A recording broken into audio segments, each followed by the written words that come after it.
Who's the third best player on the 49ers? Trent Williams. To me, theoretically, when I'm talking about weakness, I'm talking about complete player, Trent Williams should be number one. He's the most physically gifted player on the team. There's really no weakness to his game. He's phenomenal at run blocking. He's a terrific pass protector. The reason I dock Trent Williams is because he had 8 penalties this year. A player of Trent Williams' caliber shouldn't have 8 penalties. He had 5 holding penalties. Just food for thought. The other left tackle to me that's in his conversation, David Bakhtiari, had just 2 holding penalties called against him. Now, we can go into referees and all of that, whether they should have been holding penalties. I didn't look at them, so you got me there. I just went by the numbers, and he had 8 called against him. Maybe next time I can go back through and check and make sure, okay, was this holding, was this not? But then I'd have to watch every snap and look if he got away with holding on one, and I don't have the time to do that. So, unfortunately, I can't do that. And so that's what I really held against him compared to the other 2 players, is that 8 penalties for a player of his caliber. I think offensive lineman penalties, I think holding penalties are just as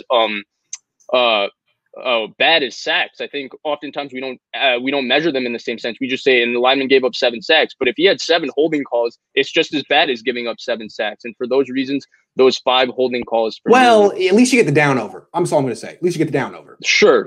But it's still a 10-yard loss. It still is a 10-yard loss. That's a very interesting argument. I didn't even look at the penalties.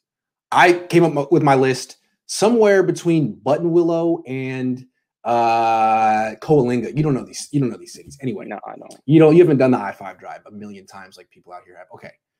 I'm number 3. I'm going with Jorge Kittle.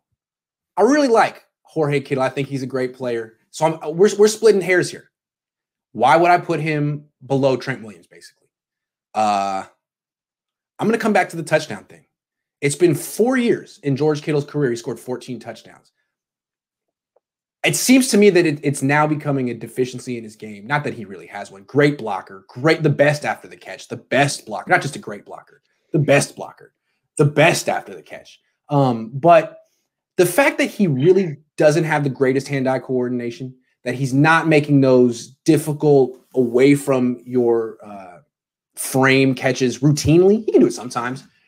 Leads Kyle Shanahan to not call his number in the end zone very much. And I think that's why he'll take you to the 2-yard line, but then it's Kendrick Bourne time, Kyle Juszczyk time, those kind of things. So great player, but that's the one nitpicky thing, and it's kind of important because you look at Travis Kelce. That guy's not having a 4-year stretch where he only scores 14. It's not going to happen. And his skill set, even with Alex Smith as his QB. Exactly. So that's the one thing. And I feel like even with Trent Williams, I don't think he has a drawback like that, is all I'm saying. Fair enough.